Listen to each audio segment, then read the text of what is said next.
Olivier Bokor, il est votre ami? Vous savez, le mot ami a un sens pour moi. Moi, je n'emploie pas le mot ami comme passe-partout. Non. Lorsque vous appelez ami quelqu'un, la personne, vous pouvez vous mettre nu devant la personne. L'ami, c'est celui avec qui vous n'avez rien à cacher. Je n'en ai pas. Je refuse d'en avoir. Je conseille à mes... C'est pas votre ami? Je refuse d'en avoir. Je conseille à mes enfants de ne jamais avoir un ami. Le seul ami qu'on peut avoir, c'est soi-même.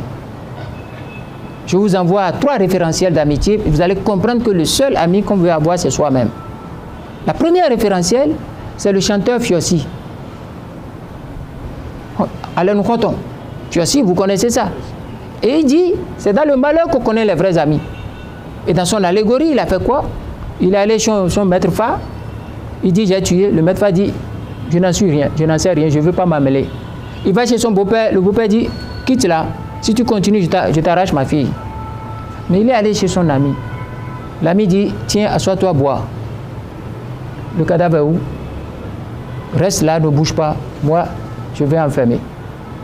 Je dirais que il n'y a personne, je vais fermer toutes les traces. C'est ça l'ami. Premier référentiel. Deuxième référentiel, c'est le référentiel d'Aristote. Et Aristote l'a tellement développé dans son livre Éthique à Nicomaque, qui est un best-seller de la notion de l'amitié. Et dedans, avec Aristote, vous allez voir les 3 types d'amitié. L'amitié par plaisir, l'amitié par intérêt, l'amitié par vertu. Et Aristote conclut que la seule amitié qui a intérêt, qui vaut la peine, c'est l'amitié par vertu. Combien de gens sont vertueux? Et le troisième type d'amitié, c'est Sénèque, qui conseille Lucilius en disant, écoute Lucilius, il n'y a pas d'amis possible. Tu veux avoir un ami, apprends à être ami avec toi-même. Donc il n'y a pas d'amitié. Bokor, Talon, tout ça, ce n'est pas des amis, je n'en ai pas. Mais Bokor est un frère. Il est un frère, quelqu'un que je respecte. Il est un frère. Vous voulez parler de Talon? Posez votre question. Vous voulez dire un Talon et moi? Vous êtes des amis? Non, on n'est pas des amis. On n'a jamais été amis. Et vous étiez quoi? Jusqu'à ce que vous on s'est rencontrés. Le meilleur candidat, que vous avez battu. On a failli même vous enlever, vous enfermer ici. Vous avez suivi tout ça. Vous estimez que vous n'êtes pas des amis? Vous vous êtes sacrifié, péril de votre vie? Nous ne sommes pas des amis. Nous sommes des partenaires politiques. Et j'ai appris à jouer ma partition. Si j'ai un accord avec vous, je fais ma partition. Je fais ça marchander. Posez la question à Patrice Talon, il est vivant. Je n'ai aucun contrat financier, je n'ai rien spéculé avec lui. Je l'ai fait par plaisir, par amour pour le pays. Je l'ai fait au nom de mon éducation et de ma foi. Parce que quand quelqu'un est dans le pétrin, dans le gouffre, il faut aller à son secours. Je l'ai fait sans contrepartie. Et Talon est vivant, il peut le dire.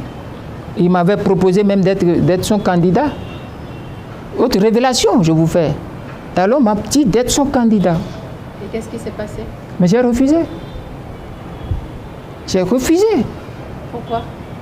Je lui ai dit pourquoi, je vous répète, pourquoi j'ai refusé. Parce que j'ai fait l'analyse quand il m'a dit ça. Et il y a longtemps même, il m'a dit ça et il m'appelle même président. Et puis il y a des rencontres. Vous savez, c'est quelqu'un, bon, il y a des choses, papa dit, bon. Et puis je lui ai dit non. J'ai pris mon avion et je suis parti à Paris. Nous étions sur les Champs-Élysées, dans un restaurant ou un hôtel qu'on appelle Georges V. Nous sommes allés là-bas, nous étions 3. Il y a lui, il y a Olivier Bokor, il y a moi. Et je lui ai dit en face, Patrice, tu as voulu que je sois candidat et que tu m'aides, tu me finances pour être président de la République. Mais je suis venu te dire, je ne veux pas. Il a dit, pourquoi? Votre question.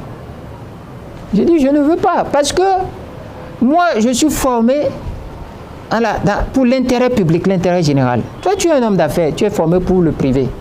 Il y a déjà une contradiction entre nous. Moi, une fois président de la République, je vais penser à l'intérêt général. Mais toi, tu penseras à tes affaires. Chaque fois que je te verrai, tu vas ouvrir mon bureau de président de la République, tu viendras avec des dossiers. Tu diras que tu me regarderas en me disant, mais tu m'es redevable. Ce que je ne veux pas, je ne pourrai pas faire. Parce que toi, quand je vais vouloir couper, te donner un peu et donner beaucoup au peuple, tu vas dire non. Donne-moi le beaucoup, et ce français n'est pas bien, hein, et donne le peu au peuple. Je ne peux pas. Là, il a regardé Olivier Bokor. C'est une confidence que je vous fais. Il a dit à Olivier Bokor, mais Olivier, tu vois Candide, tu vois le président, si nous l'aidons, il devient président, il va nous trahir. Mot pour mot, sic. J'ai dit à Patrice, moi je ne suis pas traître, je suis à Zanaï Aboumé. Mes ancêtres ont collaboré avec les grands rois d'Aboumé, ont lié d'amitié avec le roi Guézo, et ont respecté, Guézo a respecté ses engagements envers nous, nous avons respecté nos engagements envers lui. Nous étions dans le cercle des chefs de culte, des inspecteurs de culte. Je suis à Zali, tout le monde connaît. J'ai dit non, nous on ne trahit pas. Mais la trahison, c'est lorsque vous promettez et que vous êtes capable de faire et que par mauvaise foi, vous renoncez à faire, qu'il y a trahison. Nous on ne trahit pas. Mais je serais incapable de faire. Je nous connais, je connais tes problèmes, je connais les problèmes, je connais le milieu. Il faut que tu sois président, pas moi.